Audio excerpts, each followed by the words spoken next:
সূরা আল মুমিনুন। রহমান রহিম আল্লাহ তাআলার নামে। নিঃসন্দেহে সেসব ঈমানদার মানুষরা মুক্তি পেয়ে গেছে যারা নিজেদের নামাজে একান্ত বিনয় অবনত হয়, যারা অর্থহীন বিষয় থেকে বিমুখ থাকে, যারা রীতিমতো যাকাত প্রদান করে, যারা তাদের যৌন অঙ্গসমূহের হেফাজত করে। তবে নিজেদের স্ত্রী কিংবা নিজেদের অধিকারভুক্ত দাসীদের ওপর এই বিধান প্রযোজ্য নয়। এখানে হেফাজত না করার জন্য তারা কিছুতেই নিন্দনীয় হবে না।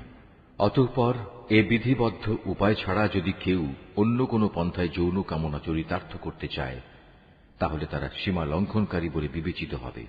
যারা তাদের কাছে রক্ষিত আমানত ও অন্যদের দেয়া প্রতিশ্রুতিসমূহের হেফাজত করে, যারা নিজেদের নামাজ সমূহের ব্যাপারে সমাধিক যত্নবান হয়, এই লোকগুলোই হচ্ছে মূলত জমিনে আমার যথার্থ উত্তরাধিকারী।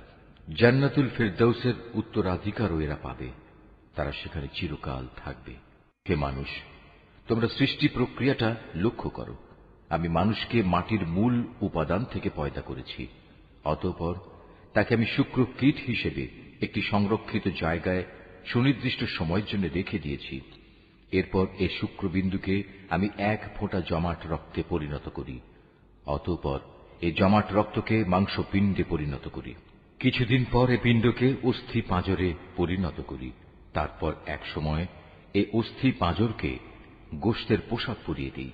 অতঃপর বানানোর প্রক্রিয়া শেষ করে আমি তাকে সম্পূর্ণ ভিন্ন এক সৃষ্টি তথা মানুষ রূপে পয়দা করি। আল্লাহ তাআলা কত উত্তম সৃষ্টিকর্তা, কত নিপুণ তার সৃষ্টি। একটি সুনির্দিষ্ট সময় দুনিয়ায় কাটিয়ে এরপর আবার তোমরা মৃত হয়ে যাও। তারপর কিয়ামতের দিন তোমরা সবাই পুনরুত্থিত হবে। আমি তোমাদের উপর এ 7 আসমান বানিয়েছি এবং আমি আমার সৃষ্ট সম্পর্কে মোটেই উদাসীন নই। আমি আসমান থেকে পরিমাণ মতো পানি বর্ষণ করেছি এবং তা প্রয়োজন মতো জমিনে সংরক্ষণ করে রেখেছি। আবার এক সময় তা উড়িয়ে নিয়ে যাবার ব্যাপারেও আমি সম্পূর্ণ ক্ষমতাবান। তারপর জমিনে সংরক্ষিত সেই পানি দিয়ে তোমাদের জন্য খেজুর ও আঙুরের বাগান সৃষ্টি করি। তোমাদের জন্য তাতে প্রচুর ফল পাকড়াও উৎপাদিত হয়, আর তা থেকে তোমরা পর্যাপ্ত পরিমাণ আহারও গ্রহণ করো। আর জমিনে সংরক্ষিত পানি থেকে এক প্রকার গাছ সিনাই পাহাড়ের তেলের উপাদান নিয়ে জন্ম লাভ করে। খাদ্য গ্রহণকারীদের জন্য তা ব্যঞ্জন হিসেবেও ব্যবহৃত হয়। তোমাদের জন্য অবশ্যই চতুষ্পদ জন্তুর মাঝে প্রচুর শিক্ষণীয় বিষয় রয়েছে। তার পেটের ভেতরে যা কিছু আছে তা থেকে আমি তোমাদের দুধ পান করাই। এছাড়াও তোমাদের জন্য তাতে আরো অনেক উপকারিতা রয়েছে। তার গোশত থেকে তোমরা আহারও করো। আবার কিছু আছে তার উপর তোমরা বাহন হিসেবে সওয়ার হও। অবশ্য জলযানেও তোমাদের আরোহণ করানো হয়। অবশ্যই আমি নূহকে তার জাতির কাছে হেদায়েত নিয়ে পাঠিয়েছিলাম। সে তার জাতিকে বলেছিল, হে আমার জাতি, তোমরা ইবাদত করো একমাত্র আল্লাহ তাআলার। তিনি ছাড়া তোমাদের দ্বিতীয় কোনো মাবুদ নেই। তোমরা কি তাকে ভয় করবে না? তখন তার জাতির মোড়লরা, যারা তার আগে থেকে কুফরি করছিল, একথা শুনে অন্যদের বলল, এ ব্যক্তি তো তোমাদের মতোই একজন মানুষ। আসলে এ ব্যক্তি তোমাদের উপর নেতৃত্ব করতে চায়। আল্লাহ তাআলা যদি নবী পাঠাতেই চাইতেন তাহলে ফেরেশতাদেরই নবী করে পাঠাতেন। আমরা তো এমন কোন কথা আমাদের পূর্বপুরুষদের জামানায়ও ঘটেছে বলে শুনিনি। মূলত এ মানুষটি এমন যার মধ্যে মনে হয় কিছু পাগলামি এসে গেছে। অতএব তোমরা তার কোনো কথায় কান দিও না, বরং এর ব্যাপারে কয়েকটা নির্দিষ্ট দিন পর্যন্ত অপেক্ষা করো, হয়তো সে এমনিই সেরে যাবে। একথা শুনে নূহ তার মালিকের কাছে দোয়া করল, হে আমার মালিক, এরা যেভাবে আমাকে মিথ্যা সাব্যস্ত করল, তুমি সেভাবেই তাদের মোকাবেলায় আমাকে সাহায্য করো। অতঃপর আমি তার কাছে ওহী পাঠালাম, তুমি আমার তত্ত্বাবধানে আমারই ওহী অনুযায়ী একটি নৌকা প্রস্তুত করো।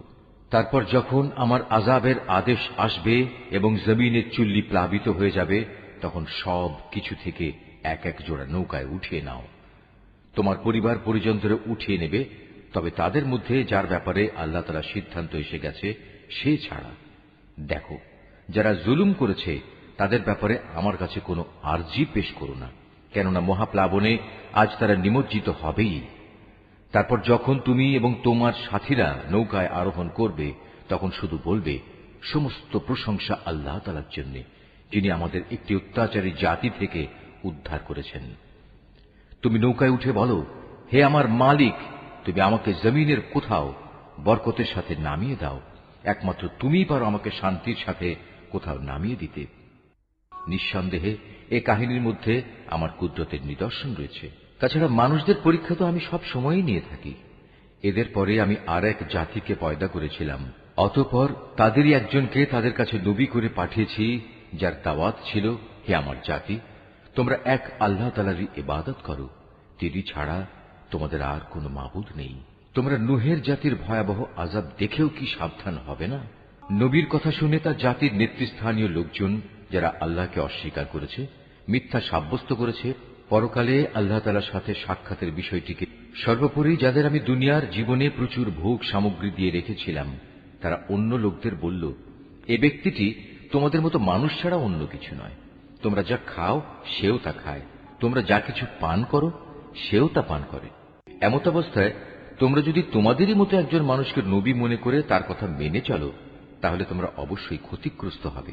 ব্যক্তিটি কি তোমাদের সাথে এই ওয়াদা করেছে যে তোমরা যখন মরে যাবে, যখন তোমরা মাটি ও হাড্ডিতে পরিণত হয়ে যাবে, তখন তোমাদের সবাইকে কবর থেকে আবার উঠিয়ে আনা হবে? আসলে এই যে বিষয়টি যা দিয়ে তোমাদের সাথে এ ওয়াদা করা হচ্ছে, এটা মানুষের বৈষয়িক বুদ্ধি থেকে অনেক দূরে এবং ধরা ছোঁয়ারও অনেক বাইরে। তারা বলল, কিসের আবার পুনরুত্থান? দুনিয়ার জীবনই তো হচ্ছে আমাদের একমাত্র জীবন। আমরা এখানে মরব, এখানেই বাঁচব, আমাদের কখনোই আবার পুনরুত্থিত করা হবে না। নবুয়তের দাবিদার এ ব্যক্তিটি হচ্ছে এমন এক মানুষ যে এসব কথা দ্বারা আল্লাহর উপর মিথ্যা অপবাদ দিচ্ছে। আমরা তার উপর ঈমান আনব না। এদের মিথ্যাচার দেখে সে নবী আল্লাহ তাআলার কাছে দোয়া চাইল এবং বলল, হে আমার মালিক, তুমি এদের মিথ্যার মোকাবেলায় আমাকে সাহায্য করো। আল্লাহ তাআলা বললেন, হ্যাঁ, তুমি ভেবো না, অচিরেই এরা নিজেদের কর্মকাণ্ডের জন্য অনুতপ্ত হবে। অতঃপর সত্যি সত্যি একদিন আমার এক মহাতাণ্ডব এসে তাদের উপর মরণ আঘাত হানল এবং আমি মুহূর্তের মধ্যে তাদের সবাইকে তরঙ্গতাড়িত আবর্জনার স্তূপ সদৃশ্য বস্তুতে পরিণত করে দিলাম। অতঃপর সবাই বলে উঠল, আল্লাহর গজব নাজিল হোক জালিম সম্প্রদায়ের উপর। আমি তাদের ধ্বংসের পর আরো অনেক জাতিকেই সৃষ্টি করেছি। কোন জাতি তার দুনিয়ার বাঁচার নির্দিষ্ট কাল যেমন ত্বরান্বিত করতে পারেনি, তেমনি সময় এসে গেলে তা কেউ বিলম্বিত করতে পারেনি। অতঃপর দুনিয়ার জাতিসমূহের কাছে আমি একের পর এক রসুল পাঠিয়েছি। যখনই কোন জাতির কাছে তার প্রতি পাঠানো আমার রসুল এসেছে, তখনই তাকে তারা মিথ্যাবাদী বলেছে। অতঃপর আমিও ধ্বংস করার জন্য তাদের এক একজনকে এক একজনের পেছনে ক্রমিক নম্বর লাগিয়ে দিয়েছি। এভাবেই আমি তাদের একদিন ইতিহাসের কাহিনীর বিষয়েও পরিণত করেছি। বিধ্বংস হোক সে জাতি যারা আল্লাহ তাআলার উপর ঈমান আনেনি। তারপর আমি এক সময় আমার আয়াতসমূহ ও সুস্পষ্ট দলিল প্রমাণ দিয়ে মূসা এবং তার ভাই হারুনকে পাঠিয়েছি। তাদের আমি পাঠিয়েছি ফেরাউন ও তার পারিষদদের কাছে, কিন্তু তারা তাদের মেনে নেয়ার বদলে অহংকার করল। তারা ছিল স্পষ্টত একটি নাফরমান জাতি। তারা বলতে লাগল, আমরা কি এমন দুজন মানুষের উপর ঈমান আনব যারা আমাদের মতোই মানুষ, অপরদিকে তাদের জাতীয় হচ্ছে আমাদের সেবাদাস? তারা তাদের উভয়কে মিথ্যাবাদী বলল। ফল এই দাঁড়ালো, তারা ধ্বংসপ্রাপ্ত মানুষদের দলভুক্ত হয়ে গেল। আমি মূসাকে আমার কিতাব দান করেছি যেন লোকেরা তা থেকে হিদায়াত লাভ করতে পারে। এভাবেই আমি মারিয়াম পুত্র ঈসা ও তার মাকে আমার কুদরতের নিদর্শন বানিয়েছি এবং তাদের এক নিরাপদ ও প্রশ্রবণ বিশিষ্ট উচ্চ ভূমিতে আমি আশ্রয় দিয়েছি। হে আমার রাসূলরা, তোমরা পাক পবিত্র জিনিসসমূহ খাও, হামেশা নেক আমল করো, কেননা তোমরা যা কিছু করো সে সম্পর্কে আমি সবিশেষ অবহিত আছি। এই যে তোমাদের জাতি, তা কিন্তু দিনের বন্ধনে একই জাতি, আর আমি হচ্ছি তোমাদের একমাত্র মালিক। অতএব তোমরা আমাকেই ভয় করো। কিন্তু লোকেরা নিজেদের মাঝে এ মৌলিক বিষয়টাকে বহুধা বিভক্ত করে দিয়েছে, আর প্রত্যেক দলের কাছে যা কিছু আছে তা নিয়েই তারা পরিতুষ্ট। অতএব হে নবী, তুমি তাদের একটা সুনির্দিষ্ট সময়ের জন্য নিজ নিজ বিভ্রান্তিতে পড়ে থাকার জন্য ছেড়ে দাও। তারা কি এটা ধরে নিয়েছে আমি তাদের যে ধন সম্পদ ও সন্তান সন্ততি দিয়ে সাহায্য করছি এবং তার অর্থ এই যে আমি সব সময় তাদের জন্য সকল প্রকার কল্যাণ ত্বরান্বিত করে যাব? না, আসলে তা নয়। কিন্তু এরা তো সে সম্পর্কে কিছুই বোঝে না। যারা নিজেদের মালিকের ভয়ে সদা ভীত সন্ত্রস্ত থাকে, যারা তাদের মালিকের নাজিল করা আয়াতসমূহের উপর ঈমান আনে, যারা তাদের মালিকের মালিকানার সাথে অন্য কাউকে শরীক করে না, যারা তার পথে যা কিছু দিতে পারে মুক্ত হস্তে দান করে, তারপরেও তাদের মন ভীত কম্পিত থাকে, তাদের একদিন তাদের মালিকের কাছে ফিরে যেতে হবে। সত্যিকার অর্থে এরাই হচ্ছে সেসব মানুষ যারা নেকির কাজে সদা তৎপর, উপরন্তু তারা সবার চাইতে অগ্রগামীও। আমি কারো উপরই তার সাধ্যাত্মিক বোঝা চাপাই না। প্রত্যেক মানুষের আমল সংক্রান্ত একটি গ্রন্থ আমার কাছে সংরক্ষিত আছে, যা তাদের অবস্থা ঠিক ঠিক বলে দেবে, আর এ ব্যবস্থাপনায় তাদের উপর কোনো জুলুম করা হবে না, বরং তাদের অন্তর এ বিষয়ে আঁধারে আচ্ছন্ন হয়ে আছে। এছাড়াও তাদের জীবনে আরও বহুতর খারাপ কাজ আছে যা তারা সব সময় করে থাকে। এরা এসব কাজ থেকে কখনো ফিরে আসে না যতক্ষণ না আমি তাদের ঐশ্বর্যশীল লোকদের শাস্তি দ্বারা আঘাত করি। তখন তারা সাথে সাথেই আর্তনাদ করে ওঠে। তখন বলা হবে, আজ আর আর্তনাদ করো না, তোমাদের আমার পক্ষ থেকে কোনো সাহায্য করা হবে না। যখন আমার আয়াতসমূহ তোমাদের সামনে পড়ে পড়ে শোনানো হতো, তখন তোমরা আমার নবীদের আওয়াজ শোনা মাত্রই উল্টো দিকে সরে পড়তে নেহায়েত দম্ভ পড়ে, পরে নিজেদের মজলিসে গিয়ে অর্থহীন গল্পগুজব জুড়ে দিতে। এরা এই কালাম কোরআনের উপর কি চিন্তা ভাবনা করে না, কিংবা তাদের কাছে নতুন কিছু একটা এসেছে যা তাদের বাপ দাদাদের কাছে আসেনি?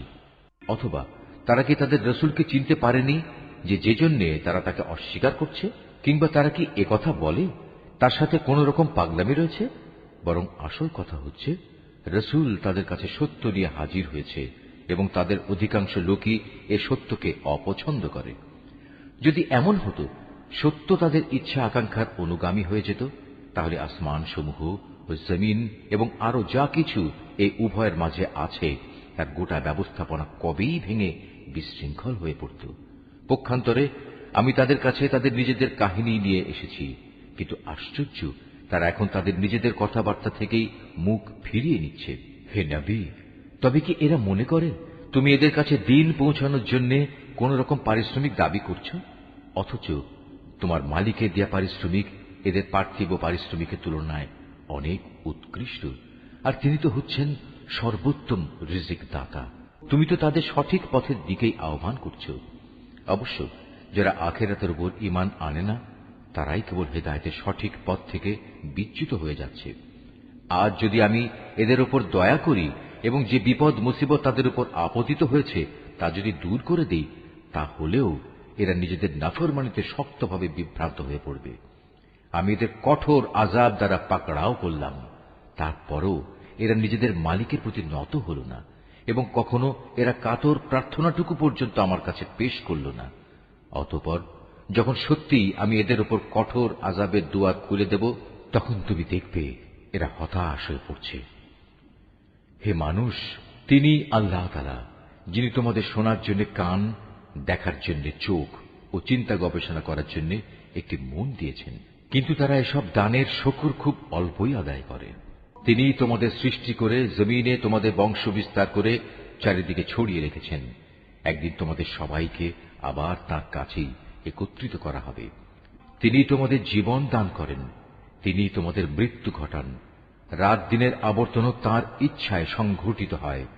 এত সব কিছু দেখেও তোমরা কি সত্য অনুধাবন করবে না? নবীদের সামনে এরাও কিন্তু সে ধরনের অর্থহীন কথাই বলে, যেমনি করে তাদের আগের লোকেরা বলেছে। তারা বলেছিল, আমরা যখন মরে যাব, আমরা যখন মাটি ও হাড্ডিতে পরিণত হয়ে যাব, তখনও কি আমরা পুনরুত্থিত হব? তারা বলে, আসলে এভাবেই আমাদের ও আমাদের পূর্ববর্তী লোকদের পুনরুত্থানের ওয়াদা দিয়ে আসা হচ্ছে, মৃত্যুর পর আবার জীবন লাভের। এ কথাগুলো অতীতের দিনের উপকথা ব্যতীত আর কিছুই নয়। হে নবী, এদের জিজ্ঞেস করো, যদি তোমরা জানো তাহলে বলো, এ জমিনে এবং এখানে যা কিছু সৃষ্টি আছে তা কার মালিকানাধীন? ওরা বলবে, হ্যাঁ, সবকিছুই আল্লাহর। তুমি বলো, এর পরেও তোমরা কি চিন্তা ভাবনা করবে না? তুমি এদের আরো জিজ্ঞেস করো, এ সাত আসমান ও মহান আরশের অধিপতি কে? ওরা জবাব দেবে, এ সবকিছুই আল্লাহর। তুমি বলো, তারপরও তোমরা কি আল্লাহকে ভয় করবে না? তুমি আবারও জিজ্ঞেস করো, যদি তোমরা সত্যি সত্যি জানো তাহলে বলো, কার হাতে রয়েছে আসমান জমিন সবকিছুর একক কর্তৃত্ব? হ্যাঁ, তিনি যাকে ইচ্ছা তাকেই পানা দেন, কিন্তু তার বিরুদ্ধে কেউ কাউকে পানা দিতে পারে না। ওরা আবারও সাথে সাথে বলবে, হ্যাঁ, মহান আল্লাহ তাআলার। তুমি বলো, এ সত্ত্বেও তোমরা কেমন করে বিভ্রান্ত হচ্ছ? আসলে আমি তো সত্য কথা এদের কাছে পৌঁছে দিয়েছিলাম, কিন্তু এরা সবাই মিথ্যাবাদী। আল্লাহ তাআলা কাউকেই সন্তান হিসেবে গ্রহণ করেননি, না তার সাথে অন্য কোনো মাবুদ রয়েছে। যদি তার সাথে অন্য কোনো মাবুদ থাকত, তাহলে প্রত্যেক মাবুদ নিজ নিজ সৃষ্টি নিয়ে আলাদা হয়ে যেত, এবং এ মাবুদরা একে অন্যের উপর প্রাধান্য বিস্তার করতে চাইত। এরা যা কিছু আল্লাহ তাআলা সম্পর্কে বলে, তিনি তার থেকে অনেক পবিত্র ও মহান। উপস্থিত অনুপস্থিত সব কিছুর সম্মুখ ওয়াকেফাল তিনি। সুতরাং এরা আল্লাহ তাআলার সাথে অন্যদের যেভাবে শরীক করে, তিনি তার চাইতে অনেক পবিত্র। হে নবী, তুমি বলো, হে আমার মালিক, যে আযাবের ওয়াদা এ কাফেরদের সাথে করা হচ্ছে, তা যদি তুমি আমাকে দেখাতেই চাও, তাহলে হে আমার মালিক, তুমি আমাকে জালেম সম্প্রদায়ের মধ্যে শামিল করে এ আযাব প্রত্যক্ষ করায়ও না। হে নবী, আমি তাদের কাছে যে আযাবের ওয়াদা করেছি তা অবশ্যই তোমাকে দেখাতে সক্ষম। হে নবী, তারা তোমার সাথে কোনো খারাপ ব্যবহার করলে তুমি এমন পন্থায় তা দূর করার চেষ্টা করো যা হবে নিতান্ত উত্তম পন্থা। আমি তো ভালো করেই জানি ওরা তোমার ব্যাপারে কি বলে। সে ব্যাপারে উদ্বিগ্ন না হয়ে তুমি বরং বলো, হে আমার মালিক, শয়তানদের যাবতীয় ওয়াসওয়াসা থেকে আমি তোমার পানা চাই। আরো বলো, হে আমার মালিক, আমি এ থেকেও তোমার পানা চাই যে শয়তান আমার ধারে কাছেও ঘেঁষবে না। এমনকি এ অবস্থায় যখন এদের কারো মৃত্যু এসে হাজির হবে, তখন সে বলবে, হে আমার মালিক, তুমি আমাকে আরেকবার পৃথিবীতে ফেরত পাঠাও, যাতে করে সেখানে গিয়ে এমন কিছু নেক কাজ আমি করে আসতে পারি যা আমি আগে ছেড়ে এসেছি। তখন বলা হবে, না, তা কখনো হবার নয়। মূলত সেটা হচ্ছে এক অসম্ভব কথা, যা সে শুধু বলার জন্যই বলবে। এই মৃত ব্যক্তিদের সামনে একটি যবনিকা তাদের আড়াল করে রাখবে সেদিন পর্যন্ত, যেদিন তারা কবর থেকে পুনরুত্থিত হবে। অতঃপর যেদিন সিঙায় ফু দেয়া হবে, সেদিন মানুষ এমনই দিশেহারা হয়ে পড়বে যে তাদের মধ্যে আত্মীয়তার বন্ধন বলতে কিছুই অবশিষ্ট থাকবে না, না তারা একজন আরেকজনকে কিছু একটা জিজ্ঞেস করতে যাবে। অতএব সেদিন যাদের নেকির পাল্লা ভারী হবে, তারাই হবে সেসব মানুষ যারা মুক্তিপ্রাপ্ত, আর যাদের নেকির পাল্লা হালকা হবে, তারা হবে সেসব ব্যর্থ মানুষ যারা নিজেদের জীবন মিথ্যার পিছনে বিনষ্ট করে দিয়েছে। তারা জাহান্নামে থাকবে চিরকাল। জাহান্নামের আগুন তাদের মুখমণ্ডল জ্বালিয়ে দেবে, তাতে তাদের চেহারা জ্বলে বিভৎস হয়ে যাবে। তাদের যখন জিজ্ঞেস করা হবে, এমন অবস্থা কি হয়নি যে আমার আয়াতসমূহ তোমাদের সামনে পড়ে শোনানো হয়েছিল এবং তোমরা তা অস্বীকার করেছিলে? তারা বলবে, হে আমাদের মালিক, আমাদের দুর্ভাগ্য চারিদিক থেকে আমাদের ঘিরে ধরেছিল এবং নিশ্চয়ই আমরা ছিলাম গোমরাহ সম্প্রদায়। হে আমাদের মালিক, তুমি আজ আমাদের এই আগুন থেকে বের করে নাও। আমরা যদি দ্বিতীয়বারও দুনিয়ায় ফিরে গিয়ে সীমা লঙ্ঘন করি, তাহলে অবশ্যই আমরা জালেম হিসেবে পরিগণিত হব। আল্লাহ তাআলা বলবেন, তোমরা অপমানিত হয়ে সেখানে পড়ে থাকো, আজ কোনো কথাই আমাকে বলো না। অবশ্যই আমার বান্দাদের মধ্যে একদল এমনও আছে যারা বলতো, হে আমাদের মালিক, আমরা তোমার উপর ঈমান এনেছি, অতএব তুমি আমাদের দোষ ত্রুটিসমূহ মাফ করে দাও। তুমি আমাদের উপর দয়া করো, তুমি হচ্ছ দয়ালুদের মধ্যে সর্বোৎকৃষ্ট দয়ালু। অতঃপর তোমরা তাদের উপহাসের বস্তু বানিয়ে রেখেছিলে, এমনকি তা তোমাদের আমার স্মরণ পর্যন্ত ভুলিয়ে দিয়েছে, আর তোমরা তো তাদের নিয়ে হাসি তামাশাই করতে। তাদের সে ধৈর্যের কারণেই আজ আমি তাদের এই প্রতিফল দিলাম। মূলত তারাই হচ্ছে সত্যিকার অর্থে সফল মানুষ। আল্লাহ তাআলা বলবেন, বলো তো, তোমরা পৃথিবীতে কত বছর কাটিয়ে এসেছ? তারা বলবে, আমরা সেখানে অবস্থান করেছিলাম একদিন কিংবা একদিনের কিছু অংশ। তুমি না হয় তাদের কাছে জিজ্ঞেস করো যারা হিসাব রেখেছে। আল্লাহ তাআলা বলবেন, আসলে তোমরা পৃথিবীতে খুব সামান্য সময়ই কাটিয়ে এসেছ। কত ভালো হতো যদি তোমরা এ কথাটা ভালো করে জানতে। তোমরা কি সত্যি সত্যি এটা ধরে নিয়েছ আমি তোমাদের এমনিই অনর্থক পয়দা করেছি এবং তোমাদের কখনোই আমার কাছে ফিরে আসতে হবে না? না, তা কখনো নয়। মহিমান্বিত আল্লাহ তাআলা, তিনি সব কিছুর যথার্থ মালিক। তিনি ছাড়া আর কোনো মাবুদ নেই। সম্মানিত আরশের একক অধিপতিও তিনি। অতএব যে ব্যক্তি আল্লাহ তাআলাকে বাদ দিয়ে অন্য কোনো মাবুদকে ডাকে, তার কাছে যার জন্য কোন রকম সনদ নেই, সে যেন জেনে রাখে তার হিসাব তার মালিকের কাছে যথার্থই মজুদ আছে। সেদিন তারা কোনো অবস্থায় সফল কাম হবে না যারা তাকে অস্বীকার করেছে। হে নবী, তুমি বলো, হে আমার মালিক, তুমি আমায় ক্ষমা করো, কেননা তুমি হচ্ছ দয়ালুদের মধ্যে সর্বোৎকৃষ্ট।